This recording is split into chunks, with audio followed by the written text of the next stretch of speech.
நீ நல்லவனாக இருப்பதால் உன்னை பயன்படுத்திக் கொள்கிறார்கள். இந்த உலகம் ஏன் ஒரு நல்லவனை கொண்டாடுது தெரியுமா? அவங்க மேல இருக்கிற மரியாதையால இல்ல, அவங்கள ரொம்ப ஈஸியா யூஸ் பண்ணிக்கலாங்கிறதுக்காகத்தான். நீங்க எப்பவுமே எல்லாருக்கும் அவைலபிளா இருந்தீங்கன்னா உங்களை சாப்பிட்டுட்டு துப்பிடுவாங்க. உங்களோட நேரம், உழைப்பு, விசுவாசம் எல்லாத்தையும் எந்த ஒரு கண்டிஷனும் இல்லாம சும்மா தூக்கி கொடுத்தீங்கன்னா கடைசியில ஒரு ஆடி மாச தள்ளுபடி கடையில கிடக்கிற பழைய துணி மூட்டை மாதிரி தான் உங்களை நடத்துவாங்க. அதுக்கப்புறம் நீங்க வருத்தப்பட்டு ஒரு பிரயோஜனமும் இல்ல. மனித உறவுகளுக்கு பின்னாடி ஒரு பயங்கரமான எக்கனாமிக்ஸ் இருக்கு. அதுக்கு உங்களோட நல்ல மனசு மேலையெல்லாம் எந்த அக்கறையும் இல்ல. அதுதான் சப்ளை அண்ட் டிமாண்ட் விதி. உங்களோட சப்ளை எப்பவும் அதிகமா இருக்கும்போது, அதாவது நீங்க எப்பவுமே அங்கேயே நின்னுக்கிட்டு கூப்பிட்ட உடனே மெசேஜுக்கு ரிப்ளை பண்ணிட்டு எல்லாத்துக்கும் தலையாட்டிட்டு இருந்தீங்கன்னா உங்களுக்கான டிமாண்ட் முட்டை ஆயிடும். நீங்க அவங்களுக்கு ஆக்சிஜன் மாதிரி மாறிடுவீங்க. அது ரொம்ப முக்கியம்தான், ஆனா காசு இல்லாம ஃப்ரீயா கிடைக்குதே. மூச்சு முட்டி சாகிற வரைக்கும் எவனுமே காத்துக்காக காசு கொடுக்க மாட்டான். பவர்ஃபுல் ஸ்ட்ராட்டஜிஸ்ட் ராபர்ட் கிரீன் இதை தான் சொல்றாரு. நீங்க ரொம்ப ஈஸியா பழக ஆரம்பிச்சு எல்லாத்தையும் ஓப்பனா பேசுனீங்கன்னா உங்களோட மதிப்பை எல்லாரும் மறந்துடுவாங்க. நீங்க இவ்வளவு நாளா எல்லாரும் உங்களை நேசிக்கணும்னு நினைச்சீங்கல்ல, நம்ம அதிகமா கொடுத்தா நமக்கும் அதிகமா கிடைக்கும்னு சொல்லி கொடுத்ததெல்லாம் சுத்த போய். அது அடிமைகளுக்கு சொல்லி கொடுக்கப்பட்ட பாடம். உண்மையான நிலவரம் என்ன தெரியுமா? மனுஷங்க எப்பவுமே அவங்க காசு கொடுத்து வாங்குற பொருளுக்கும் கைவிட்டு போயிடுமோன்னு பயப்படுற விஷயத்துக்கு மட்டும்தான் மதிப்பு கொடுப்பாங்க. எது விலை அதிகமோ அதுக்குத்தான் மரியாதை. நீங்க உங்களை மீட்டெடுக்கணும்னா முதல்ல ஃப்ரீயா கிடைக்கிறத நிறுத்தணும். மலிவான பொருட்கள் நிறைந்த இந்த உலகத்துல நீங்க ஒரு லக்ஸரி பிராண்டா மாறணும். 2. மதிப்பின் தத்துவம். தண்ணீரா வைரமா? பொருளாதாரத்தின் தந்தை ஆடம் ஸ்மித் ஒரு கேள்வி கேட்டாரு. அது உங்க சோஷியல் லைஃபுக்கு அப்படியே செட் ஆகும். உயிர் வாழ ரொம்ப முக்கியமான தண்ணியே ரொம்ப மலிவா இருக்கு, ஆனா எந்த பயனும் இல்லாத வைரம் ஏன் இவ்வளோ விலை அதிகமா இருக்கு? பதில் ரொம்ப சிம்பிள்: தட்டுப்பாடு. தண்ணி எல்லா இடத்துலையும் இருக்கு.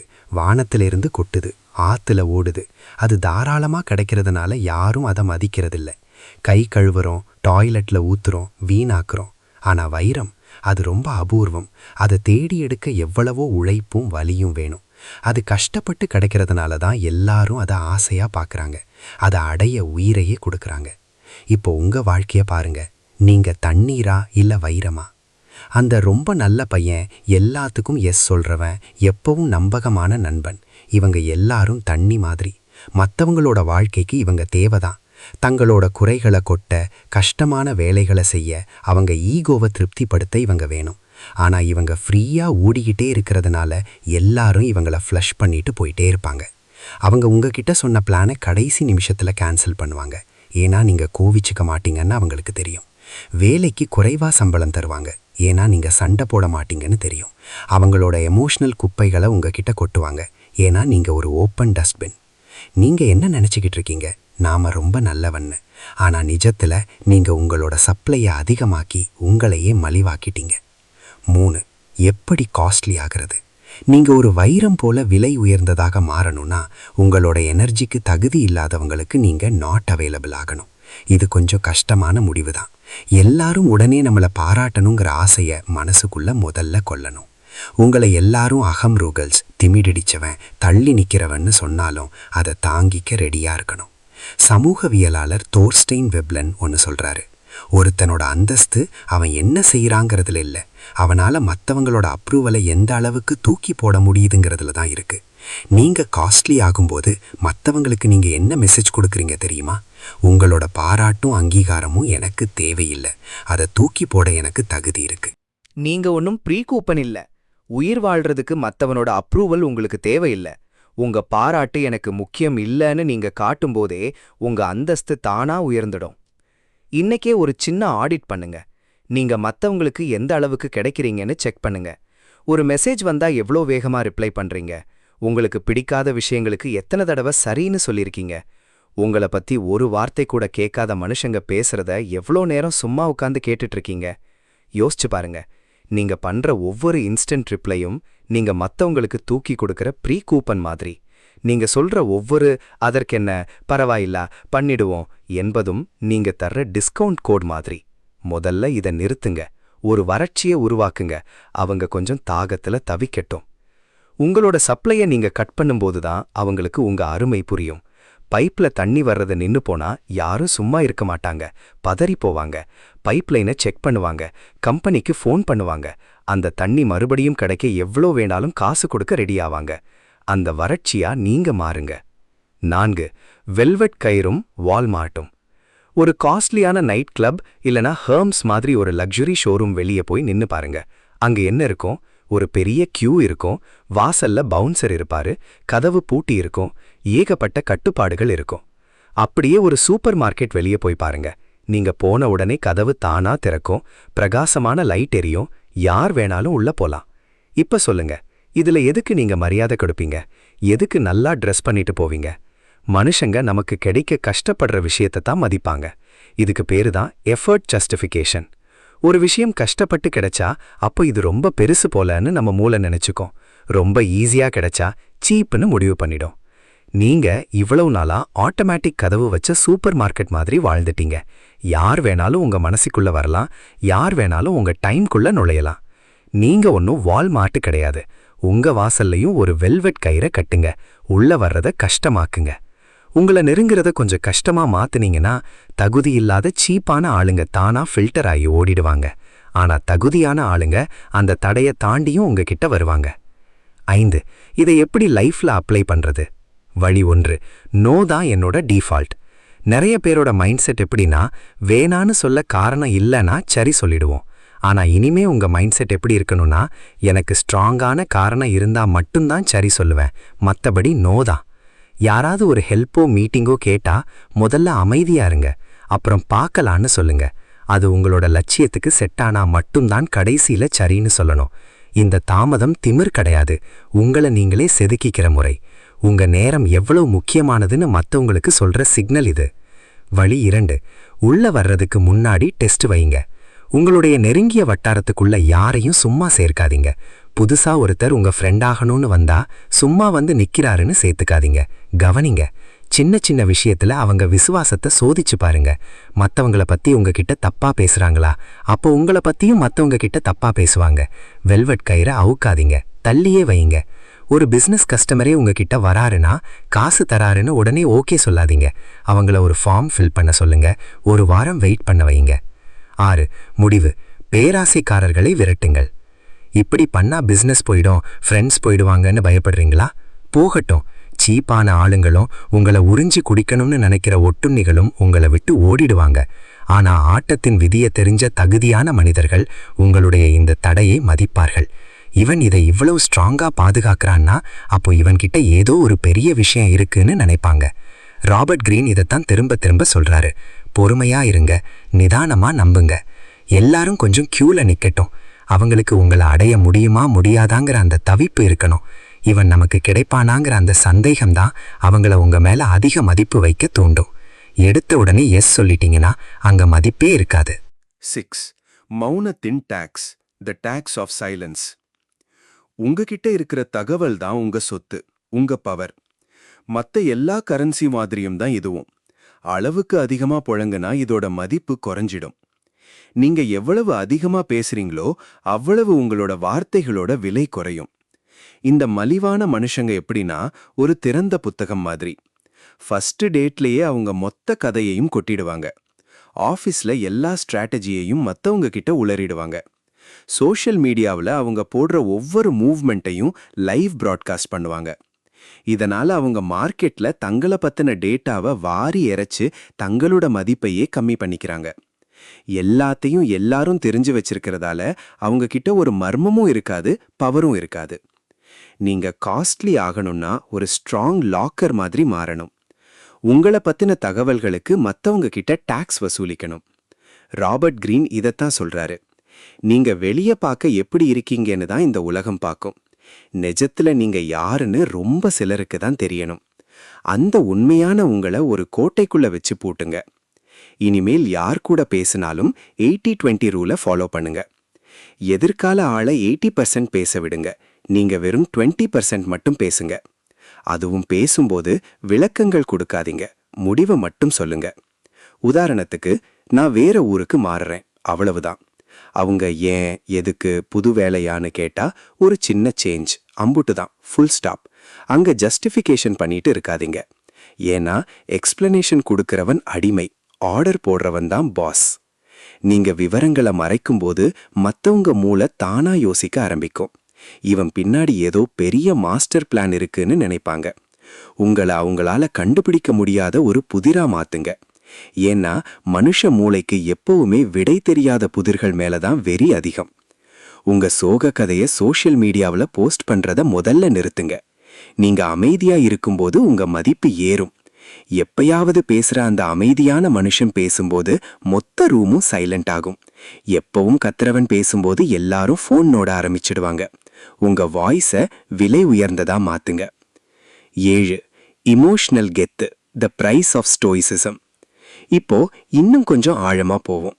நேரம், வார்த்தை எல்லாம் ஓகே. ஆனா உங்ககிட்ட இருக்கிறதுலயே ரொம்ப காஸ்ட்லியான விஷயம் உங்களோட இமோஷனல் ரியாக்ஷன் தான். சீப்பான ஆளுங்க எப்பவும் டக்குன்னு ரியாக்ட் பண்ணுவாங்க. ஒரு பட்டனை அமுக்குனா வெடிக்கிற வெடிகுண்டு மாதிரி, இல்ல காசை போட்டா உடனே கோகோ கோலா வர்ற வெண்டிங் மெஷின் மாதிரி. யாராவது திட்டுனா உடைஞ்சு போவாங்க, பாராட்டுனா அப்படியே மிதப்பாங்க. அவங்களுக்குன்னு சுய கட்டுப்பாடு கிடையாது. வெளி நடக்கிற விஷயங்களுக்கு அவங்க அடிமையா இருப்பாங்க. ஆனா காஸ்ட்லி மனிதன் அப்படி கிடையாது. அவன் எதற்கும் அசரமாட்டான். சுத்தி எவ்வளவு பெரிய கலவரமே நடந்தாலும் அமைதியா இருப்பான். இது ஏன் விலை உயர்ந்தது தெரியுமா? நம்மளோட கோபத்தையும் உணர்ச்சியையும் கட்டுப்படுத்துறதுக்கு பயங்கரமான எனர்ஜியும் கட்டுப்பாடும் வேணும். யாராவது உங்களை அசிங்கப்படுத்தும் போது உங்க மூளை அடி அவனேன்னு கத்தும். ஆனா அந்த சத்தத்தை அடக்கி அமைதியா இருக்கிறதுக்கு ஒரு தனி கெத்து வேணும். நீங்க கோபப்படாம இருக்கும்போது உங்களை வம்புக்கு இழுத்தவன் தோத்து போயிடுவான். ஏன்னா அவன் உங்ககிட்ட இருந்து ஒரு ரியாக்ஷனை எதிர்பார்த்து தான் வந்தான். நீங்க அதை தராதப்போ அவனோட விஷம் அவன்கிட்டயே தான் நிற்கும். ஒரு பிஸ்னஸ் டீலிங் நடக்குதுன்னு வச்சுப்போம். ஒருத்தன் வேர்த்து விறுவிறுத்து படபடப்பா பேசி இந்த டீல் எப்படியாவது முடியணும்னு கெஞ்சுறான். இன்னொருத்தன் ரிலாக்ஸா சாஞ்சு உட்கார்ந்து ஃபைலை மெதுவா திருப்பி பார்த்துட்டு இருக்கான். இப்ப சொல்லுங்க, யார் கை ஓங்கி இருக்கு? யாருக்கு மதிப்பு அதிகம்? அந்த அமைதியான மனுஷன்தான் காஸ்ட்லி. கோபப்படுறீங்கன்னா மத்தவன் உங்க நிம்மதியை கெடுத்துட்டான்னு நீங்களே ஒத்துக்கிறீங்கன்னு அர்த்தம். அந்த பவரை எவனுக்கும் கொடுக்காதீங்க. உங்க இமோஷன்ஸை லாக்கர்ல இருக்கிற தங்க கட்டி மாதிரி பத்திரமா வச்சுக்கோங்க. யாராவது உங்களை உசுப்பேத்துனா கோபப்படாதீங்க. ஒரு சயின்டிஸ்ட் ஏதோ விசித்திரமான மிருகத்தை பார்க்குற மாதிரி பார்த்துட்டு அப்படியே கடந்து போயிடுங்க. இந்த மாதிரி டிட்டாச்மெண்ட் உங்களை வச்சு விளையாட நினைக்கிறவங்களுக்கு பயத்தை உண்டாக்கும். அவங்க உங்களை புரிஞ்சுக்க ரொம்ப எனர்ஜி போடுவாங்க. எவ்வளவு எனர்ஜி போடுறாங்களோ அவ்வளவு உங்க மேல அவங்களுக்கு மதிப்பு அதிகமாகும். 8. வேணான்னு சொல்லிட்டு நடைய கட்டுங்க. The power of walking away. ஒரு லக்ஸுரி பொருளோட ஆகச்சிறந்த அடையாளம் என்ன தெரியுமா? நீ என்னை வாங்கலனாலும் எனக்கு கவலை இல்லைங்கிற ஆட்டிடியூட் தான். ஃபெராரி கார் கம்பெனிக்காரன் டிவியில விளம்பரம் போட்டு எங்க காரை வாங்குங்கன்னு கெஞ்ச மாட்டான். ஏன்னா அவனுக்கு தெரியும், நீ வாங்கலனா இன்னொருத்த வாங்குவான், இல்லனா அது ஷோரூம்ல இன்னும் கெத்தா நிற்கும். ஆனா சீப்பான மனுஷன் எப்பவும் தேவையோட இருப்பான். அவனுக்கு அந்த வேலை வேணும், அந்த பொண்ணு வேணும், அந்த பார்ட்டிக்கு இன்விடேஷன் வேணும். இப்படி நீங்க மத்தவங்களை சார்ந்து நிற்கும் போது உங்ககிட்ட இருக்கிற பார்கெனிங் பவர் காலி ஆயிடும். நீங்க கெஞ்சிறீங்கன்னு தெரிஞ்சாலே உங்களுக்கான விலையை மத்தவங்க குறைச்சிடுவாங்க. நீங்க காஸ்ட்லி ஆகணும்னா டீல் செட் ஆகலையா, நான் கிளம்புறேன் அப்படின்னு சொல்லிட்டு அந்த இடத்தை விட்டு நடைய கட்டுற தைரியத்தை வளர்த்துக்கணும். எவனுக்காகவும் எதுக்காகவும் உங்க வாழ்க்கையை அடகு வைக்க கூடாது. உங்களுடைய காசு ஒரு முதலாளியை மட்டும் நம்பி இருந்தா நீங்க சீப். உங்களோட நிம்மதி ஒரு பார்ட்னரை மட்டும் நம்பி இருந்தா நீங்க சீப். உங்க திறமைகளை வளர்த்துக்கோங்க, உங்க நெட்வொர்க்கை பெருக்கிக்கோங்க, உங்க மைண்டை ஸ்ட்ராங் ஆக்குங்க. இந்த டேபிள்ல எனக்கு மரியாதை இல்லையா, நான் எந்திரிச்சு போயிட்டே இருப்பேன், எனக்கு ஒரு நஷ்டமும் இல்லைன்னு உங்க மனசுக்குள்ள ஆழமா பதிஞ்சா நீங்க ரொம்ப டேஞ்சரஸான ஆளா மாறிடுவீங்க. அப்போ நீங்க பேசுற டோனே மாறும். இதுதான் என்னோட ரேட், இதுதான் என்னோட ஸ்டாண்டர்ட், ஓகேனா பேசுங்க, இல்லைன்னா நான் கிளம்புறேன். மலிவான மனுஷன் தனியா இருக்க பயந்துட்டு தப்பான ரிலேஷன்ஷிப்லயே குப்பை கொட்டுவான். ஆனா விலை உயர்ந்த மனுஷன் தப்பான கூட்டத்தோட இருக்கிறதுக்கு நான் தனியாவே கெத்தா கிடப்பேன்னு கிளம்பிடுவான். இந்த வேணான்னு சொல்ற தைரியம்தான் உங்களை உசுரத்துல வைக்கும். நீங்க அவங்கள எதிர்பார்க்காதப்போ அவங்க உங்களை தேடி வருவாங்க. ஒரு நாய் நம்ம மேல விழும், ஆனா பூனை நம்ம மதிக்காத மாதிரி உட்கார்ந்துருக்கும். நமக்கு எப்பவுமே அந்த பூனை மேலதான் ஆசை வரும். அந்த பூனையா மாறுங்க. 9. கொஞ்சம் தள்ளி நில்லுங்க, மரியாதை தானா கூடும். Options increases respect. பவர்ஃபுல் லைஃப்ல ஒரு ரிதம் இருக்கு, எப்பவும் ஒரே மாதிரி இருக்கக்கூடாது. மலிவான மனுஷன் எப்பவுமே அங்கேயே தான் கிடப்பான், ரொம்ப போரிங். ஆனா விலை உயர்ந்த மனுஷன் ஒரு ஹார்ட் பீட் மாதிரி, வருவான் அப்புறம் காணாம போயிடுவான். ராபர்ட் கிரீனோட 16வது வரி என்ன தெரியுமா? உன்னோட ஆப்சன்ஸ், நீ அங்க இல்லாத நிலை, அவ வச்சு உன்னோட மரியாதையை ஏத்திக்கோ. உங்க மதிப்பை மற்றவங்களுக்கு புரிய வச்சதுக்கு அப்புறம் கொஞ்ச நாள் அங்க இருந்து அப்படியே ஒதுங்குங்க, ஒரு ஸ்பேஸை உருவாக்குங்க. ஏன்னா மனுஷங்களோட கற்பனை திறன் நிஜத்தை விட ரொம்ப பவர்ஃபுல். நீங்க எப்பவும் கூடவே இருந்தீங்கன்னா உங்க சட்டையில இருக்கிற கரை, உங்ககிட்ட இருக்கிற குறையெல்லாம் அவங்களுக்கு தெரியும். நீங்க சாதாரண மனுஷனா தெரியுவீங்க. ஆனா நீங்க அங்க இல்லாதப்போ நீங்க ஒரு மாஸ் ஐடியாவா மாறிடுவீங்க. அவங்க மைண்ட்ல அவன் இப்ப என்ன பண்ணிட்டு இருப்பான், யார் கூட இருப்பான், ஏன் நமக்கு மெசேஜ் பண்ணல, நீ யோசிச்சு யோசிச்சு உங்க மதிப்பை அவங்களே ஏத்திப்பாங்க. அவன் ஏதோ பெரிய வேலையா இருக்கான் போல, ரொம்ப பிஸியான ஆளுன்னு முடிவு பண்ணிடுவாங்க. இப்படி பண்ணும்போது உங்க மனசுக்குள்ள இருக்கிற பயம் கத்தும், ஒருவேளை நம்மள மறந்துடுவாங்களோன்னு. மறக்கட்டுமே. அப்படி உங்களை மறக்கிறாங்கன்னா நீங்க அவங்களுக்கு வைரமே கிடையாது, சும்மா டைம் பாஸ்னு அர்த்தம். அதை இப்பவே தெரிஞ்சுக்கிறது நல்லது தானே. ஆஃபீஸ்ல ஒருத்தன் எப்ப பார்த்தாலும் ஓவர் டைம் பார்த்துட்டு ஆஃபீஸ் கதையெல்லாம் பேசிட்டு இருந்தா அவனை யாரும் மதிக்க மாட்டாங்க. ஆனா கரெக்டா 5 மணிக்கு கிளம்புற தேவையற்ற விவாதங்கள்ல கலந்துக்காத ஒருத்த மீட்டிங்ல பேசும்போது முதலாளியே அமைதியா கேட்பான். ஏன்னா அவன் அந்த சத்தத்தோட கலக்கல, அவன் தனித்து நிற்கிறான். 10. No compromise, the intolerance of mediocrity. மலிவான மனுஷன் எப்பவும் காம்ப்ரமைஸ் பண்ணிப்பான். அவனுக்கு 100 ரூபாய் வேணும்னா முதலாளி 50 ரூபாய் தருவாரு. இவன் 75 ரூபாய்க்கு ஓகே சொல்லிட்டு ஜெயிச்சிட்டோன்னு நினைப்பான். அவனுக்கு உண்மையான அன்பு வேணும், ஆனா பார்ட்னர் அறகுறையா உண்மையா இருப்பாங்க. அதையே காதல்னு ஏமாந்து நிப்பான். ஏன்னா அவனுக்கு அந்த டீல் கைவிட்டு போயிடுமோன்னு பயம். ஆனா விலை உயர்ந்த மனுஷன் சுமாரான விஷயங்களுக்கு தன் வாழ்க்கையில இடமே கொடுக்க மாட்டான். இங்கதான் நீங்க ரொம்ப கஷ்டமான ஆளுன்னு பெயர் எடுப்பீங்க. ஆனா அங்கதான் மரியாதையும் பிறக்கும். ஸ்டீவ் ஜாப்ஸ் கூட வேலை பார்க்கறது ரொம்ப கஷ்டம்னு சொல்லுவாங்க. ஏன்னா அவரு பெர்ஃபெக்ஷனை எதிர்பார்ப்பாரு. கம்ப்யூட்டருக்கு உள்ள யாருக்கும் தெரியாத இடத்துல இருக்கிற சர்க்கியூட் போர்டை பார்த்துட்டு கூட இது அசிங்கமா இருக்கு மாத்துன்பாரு. அவரை ரொம்ப டார்ச்சர் பண்ணாரா?